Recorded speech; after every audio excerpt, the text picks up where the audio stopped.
हे असा करतोय तसा करतोय, असा करतोय तसा. आणि जी माणसं 17 ठिकाणी उड्या मारती ती माणसं त्यांना चालतील, बाडव्यांना नेत्यांना नाही. मी आजही सांगतोय, सन्माननीय मनोज दादा आमदार यांचं माझा आजही बॉन्डिंग चांगला आहे. सन्माननीय सर्वांचे आमचे आराध्य दैवत भाऊसाहेब महाराजांचे चिरंजीव श्रीमंत छत्रपती शिवेंद्रशहराजे भोसले यांचंही आमचं चांगलं आहे आणि आमचं प्रेम कायम राहणार. त्या घराशी नातं कधीही तुटणार नाही.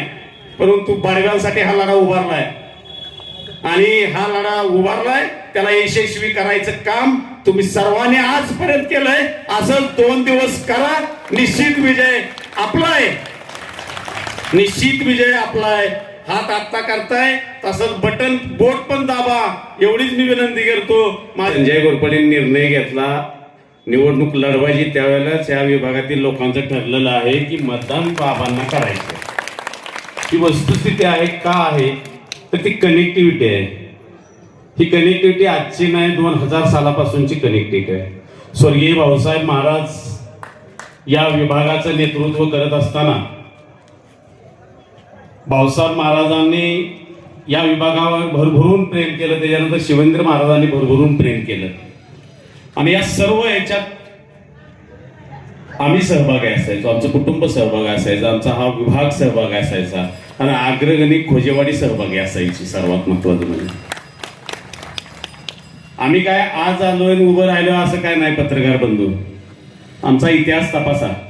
माझे चुलते पंचायत समितीचे 2 वेळा सदस्य होते. मी स्वतः या खोजेवाडी गावचा सरपंच होतो 2002 ते 2007 साल.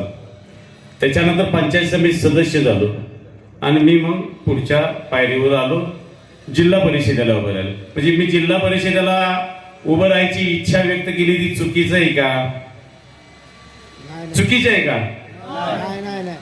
म्हणजे आज आम्ही सर्वसामान्य लोकांनी काय मनाशी ठरवायचं की नाही, हा एक प्रश्न सतत भेडसावत असतो.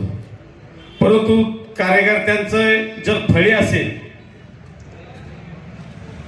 आणि मी पत्रकार बंधू खूप भाग्यवान समजतो ही माझ्या मागे कार्यकर्त्यांची कंटिन्यू सतत 24/7 चालणारी फळे. नाहीतर एवढं सोपं नाही. 32 गाव आहेत, 32. सगळ्यात शेवटचा माझा निर्णय आहे आणि शेवट पक्षाकडे मी मागणी केलेली की माझे लढवायची इच्छा आहे. मी स्टेप बाय स्टेप आलेलो आहे. मी पक्षाकडे मागणी केली, नेत्यांच्याकडे मागणी केली, मला नाकारलं गेलं.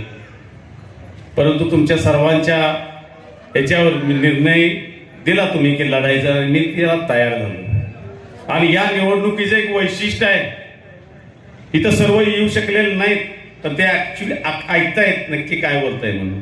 त्या याचं एक खूप मोठं वैशिष्ट्य आहे. भरत सर, इतिहास आहे. आजपर्यंत मला अजून 1 लाख रुपये सुद्धा खर्च आला नाही. गेले किती दिवस झाला आपण इलेक्शन लढतोय, 1 लाख रुपये सुद्धा इलेक्शन खर्च आला नाही. परंतु बाकीच्या उमेदवार 50 लाखाच्या पुढे गेलेत. त्याने अजून हात आकारता घ्यावा. मी 3 कोटी आधीच वाटलेत गेल्या वर्षी, बरोबर का सर? आम्ही पैसे आधीच वाटलेले आहेत. PM किसानच्या माध्यमातून पत्रकार बंधू या देशमुख नगर मध्ये कॅम्प घेतला या विभागाकरता आणि खोजेवाडीमध्ये कॅम्प घेतला. त्या ह्याच्यात सर्व प्रकरणं सोडली. एका व्यक्तीला 40, 50, 60, एकाला तर 70,000 रक्कम आली. असे ते असंख्य आहेत.